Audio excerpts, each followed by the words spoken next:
Selamat sore para penggemar Rama Channel yang saya muliakan. Kembali kita bertemu untuk melanjutkan kisah kebesaran Majapahit, Ratu Suhita.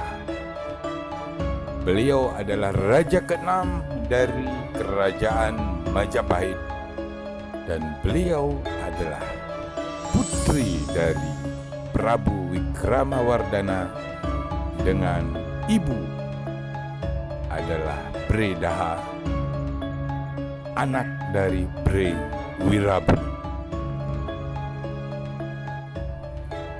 Prabu Suhita atau Ratu Suhita dipanggil dengan sebutan Prabu Istri Suhita atau dalam bahasa Cinanya disebut dengan Su Qingta.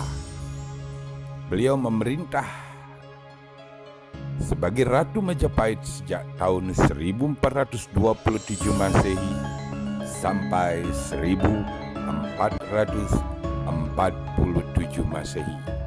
Ini adalah masa di mana Majapahit mulai kembali membangun, mulai lagi menata kehidupan. Habis peperangan besar terdahulu di Perang Paregreg, habis kejadian-kejadian wabah penyakit dan wabah kelaparan di zaman akhir dari kerajaan Prabu Wikramawardhana. Di zaman kerajaan Ratu Suhita adalah zaman kebangkitan kembali Majapahit. Ratu Suhita.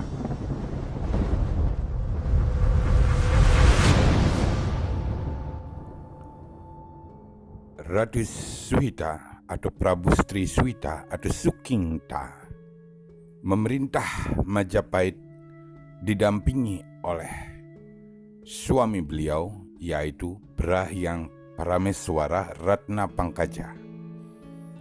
Beliau adalah anak dari Surawardhani atau Bre Kauripan, adik dari Prabu Wikramawardhana. Sementara ayahnya adalah Raden Sumirat atau dikenal juga dengan sebutan Bre Pandansalas yang bergelar Ratna Manggala.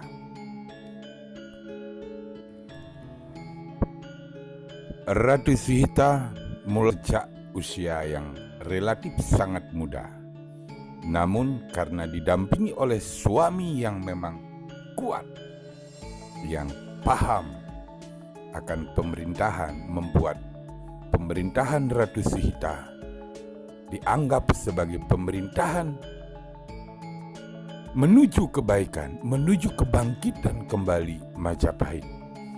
Banyak wilayah-wilayah yang tadinya sempat terlepas dari Majapahit bisa diambil alih kembali di zaman Prabu Ratu Suhita.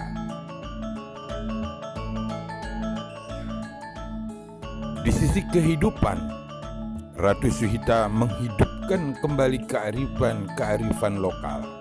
Pembangunan candi-candi dan pemujaan didirikan di lereng-lereng gunung seperti di Lawu, di Gunung Penanggungan, dan lain sebagainya. Sehingga memang di zaman Ratu Suhita, kebangkitan Majapahit mulai terlihat kembali. Yang tadinya Majapahit tercabik-cabik, sekarang mulai kokoh dan bersinar lagi. Di saat pemerintahan Ratu Suhita, legenda tentang Menak Jinggo dan Damarwulan menjadi legenda masyarakat, dan diyakini bahwa legenda itu terjadi di zaman pemerintahan Ratu Suhita. Dikisahkan bahwa kerajaan Blambangan saat itu adalah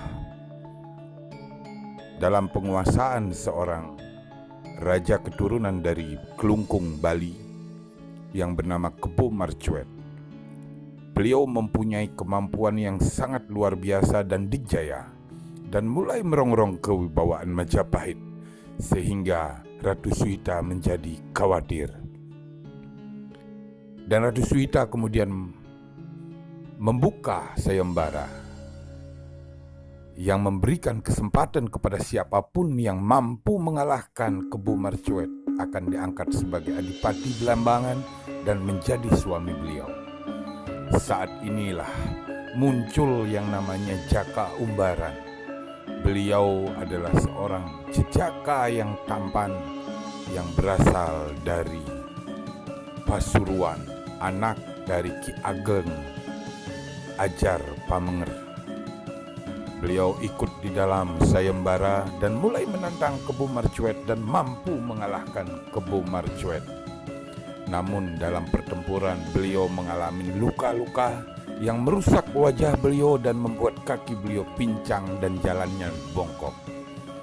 Kemenangan ini membuat Ratu Suhita sangat gembira dan menobatkan Jaka Umbaran sebagai adipati Belambangan dengan gelar Menak Jinggo. Menak Jinggo kemudian menuntut haknya untuk bisa memperistri Ratu Suhita. Namun Ratu Suhita tidak mau dan menolak keinginan dari Menak Jinggo. Menak Jinggo marah, kecewa, dan mulai merongrong kewibawaan Majapahit dan mengalahkan dan mengambil wilayah-wilayah yang berdekatan dengan Belambangan menjadi wilayah kekuasaannya. Ratu Suhita kembali terjepit dan beliau kembali membuat sayembara yang kedua bahwa siapa yang mampu mengalahkan Menak Jinggo akan dijadikan suami beliau. Muncullah di sini jejaka tampan yang bernama Damar Wulan. Damar Wulan ikut di dalam sayembara dan mulai melakukan perlawanan dan bertempur melawan Menak Jinggo. Kesaktian dan kehebatan Menak Jinggo memang luar biasa. Gada Wesi Kuning yang diwarisi dari Kebo Marcuet menjadi andalannya. Damar Wulan tersapu dan sampai dia pingsan sehingga dia kemudian disekap dan dipenjara. Saat dipenjara, Damar Wulan diobati oleh kedua selir dari Menak Jinggo yang ternyata tertarik pada kecakapan dan ketampanan Damar Wulan. Damar Wulan disembuhkan dan kedua selir itu mengatakan apa yang menjadi titik lemah dari Menak Jinggo, yaitu gada Wesi Kuning yang ada di tangan Menak Jinggo. Damar Wulan bertanya seperti apa harus mendapatkannya. Kedua selir itu yang menjawab, itu adalah tugas kami dan mereka buktikan. Gada Wesi Kuning Menak Jinggo mereka ambil, mereka curi dan mereka serahkan kepada Damar Wulan. Dan setelah Damar Wulan memegang gada Wesi Kuning tersebut, Damar Wulan kembali mengadakan pertempuran dengan Menak Jinggo. Dan akhirnya Damar Wulan memenangkan pertempuran tersebut. Menak Jinggo dipenggal kepalanya dan dibawa ke Majapahit sebagai bukti bahwa Damar Wulan mampu mengalahkan Menak Jinggo. Ratu Suhita sangat senang dan bahagia karena apa yang menjepit dia, apa yang menjadi duri dalam pemerintahannya dapat dikalahkan dan dihilangkan. Menak Jinggo dapat ditumpas dan Ratu Suhita menepati janjinya menikah dengan Damar Wulan. Itulah legenda Menak Jinggo.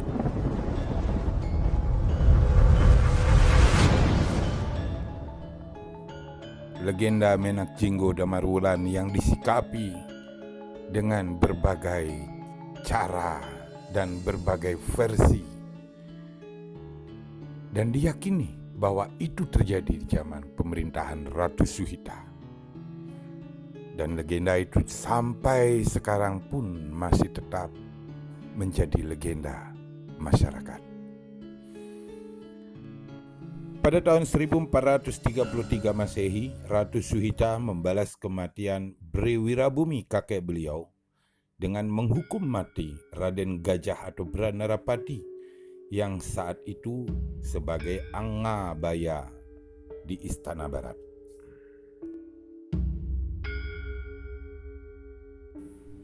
Kejadian ini membuktikan bahwa Ratu Suhita memang benar-benar mempunyai ikatan dengan Bre Wirabumi dan bahwa ibunya adalah anak dari Bre Wirabumi. Pemerintahan Ratu Suhita berjalan sangat baik. Pemerintahan yang stabil membuat masyarakat hidup dalam ketenangan, dalam kedamaian. Dan memang saat zaman Ratu Suhita, Majapahit kembali kokoh, bersinar, dan disegani. Pada tahun 1437 Masehi, suami beliau yaitu Batara Hyang Parameswara Ratna Pangkaja wafat. Kemudian beliau dicandikan di Singhajaya. Dan sejak tahun itu 1437 Ratu Suhita memerintah sendiri sampai beliau kemudian wafat di tahun 1447 Masehi. Karena Ratu Suhita tidak mempunyai keturunan, maka kepemimpinan Majapahit kemudian diserahkan dan dilanjutkan oleh adik beliau yang bernama Dyah Kertawijaya sebagai Raja Majapahit ke-7 dengan gelar Brawijaya I.